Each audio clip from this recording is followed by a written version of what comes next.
We're looking for SJ 84117 96077. Okay. It's going to be around here somewhere. We've got GPS on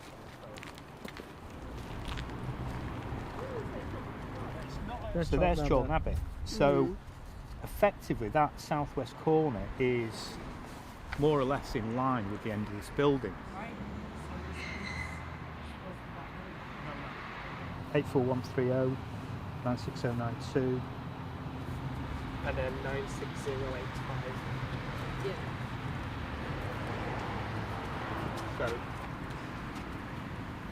it's going to be approximately there. We have now come to a conclusion that based on our very scientific methods, that this is the corner of the house we're trying to do. It doesn't match any of the grid references, but it's done by maths. We've identified what we're arguing is the southwest corner of Chorlton Abbey. Can we have the chalk, please? So 40 metres in this case would be about here. Okay, this is our next point then. Right, we've got a wall. It's not really working on moss, but we'll go with it. Hang on. Let's do this to move some moss. So there, Yep, Yeah. 90 degrees. we're happy with that. Okay. I think so. So now we know what direction we need to go in. I mean, to be fair, we were like trying to put it on. So what am I going to 14 again? And it is 84150. 84150 96084. Look at it. That's spot on. Is it spot on 14? It's spot on. There The you power go. of maths.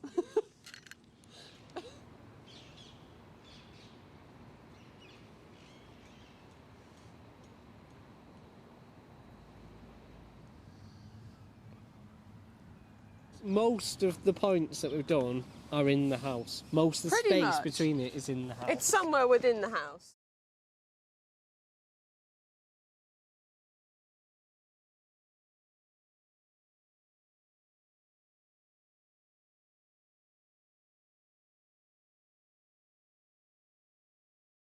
So we've got the sets of plans, Yeah. and the plans are 3 options for what to do with the Shunk building. So bequeathed to Owens College by Edward Shunk for chemical research, removed from Kersal, re-erected here 1904. You can't possibly re-erect it all in one piece because the landscape was different where it was situated and everything. So the building was built to be on a hill, but then they move it to a place Where it's not on a hill. where it's not. So then they have to kind of build up to it and have this strange arrangement. The laboratory that was donated to the university is effectively, this starts here Yeah, and ends there. yeah. I had a bit of a problem getting this door open earlier. Well, look at that. Practice makes perfect.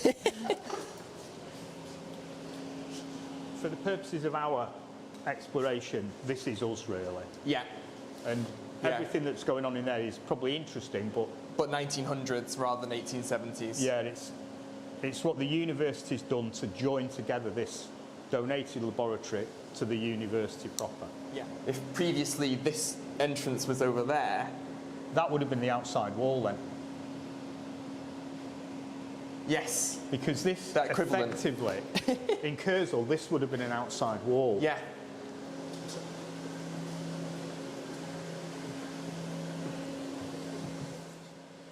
Again, a big thick wall. Oh, we've got a skeleton here. Oh yeah, we have. Ratus, probably.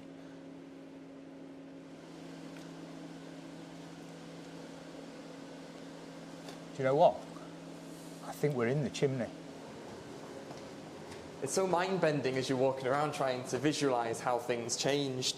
These designs that surrounding the reading space. Panel for panel, exactly the same. It includes signs of the zodiac, some Egyptian imagery and classical imagery, the Star of David. Shunk is born in Manchester, but he's born to German heritage. He was really kind of embedded in Manchester and its kind of scientific and intellectual culture. And I find Shunk particularly interesting as an example of the transition point in science in Britain and in the world, really, between your amateur of the kind of 18th century, 17th century, and your professional scientist of the 20th and 21st. Yeah. He's both a manufacturer and a scientist as well. So we could go downstairs and have a look in the labs. Frankly, Shunk wouldn't have really needed to use the facilities at Owens College because he had this. Yeah. He had his own private laboratory, and most universities didn't have laboratories at this time.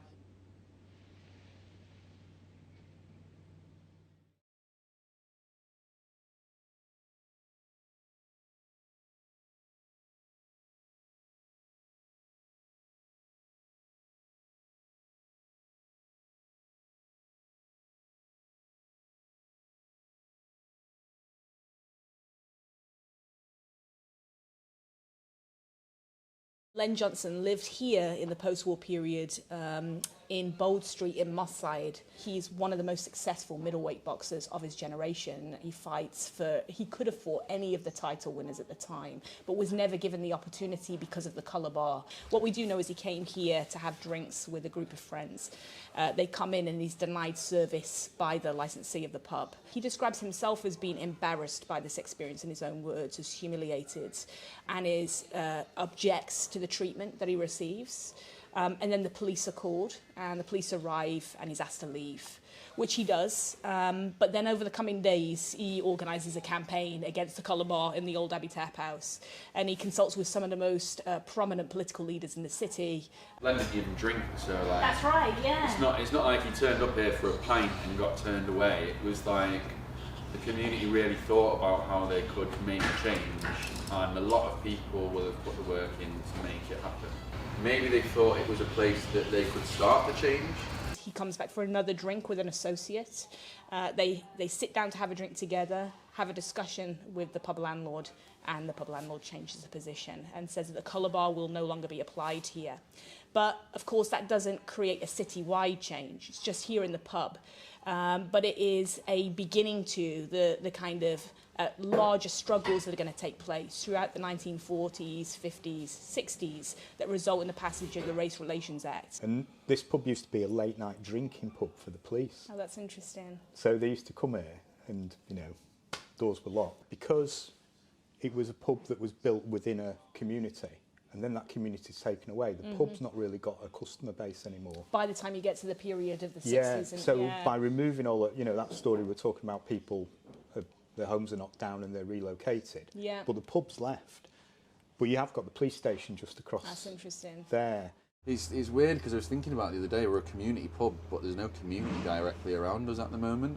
They're not on your doorstep, they're not that far away, they're only a road over.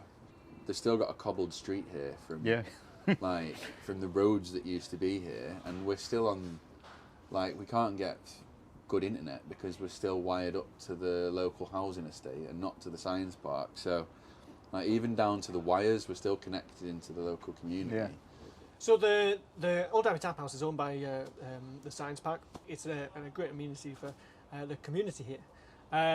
So it's in our interest to keep it going, keep it vibrant, and bring some vibrancy to our community.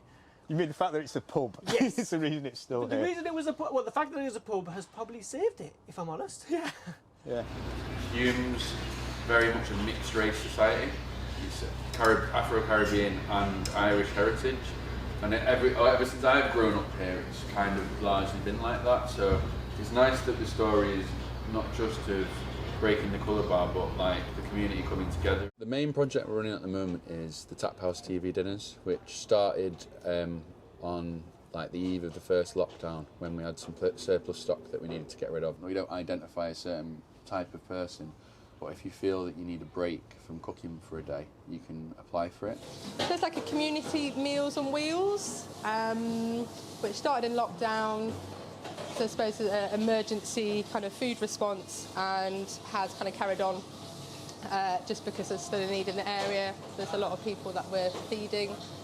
It's kind of a scenario of, eating or heating. It tends to be between about 60 and 70, and we do a main and a pudding, which is we do a meat one and a vegan one, and people could kind of pick, and they can have one or they can have a few. Like it just keeps them going throughout the week. What would be really, really helpful is to have like links with more surplus food, whether it's through restaurants or different organisations, because basically everything we do now is just paid for by us.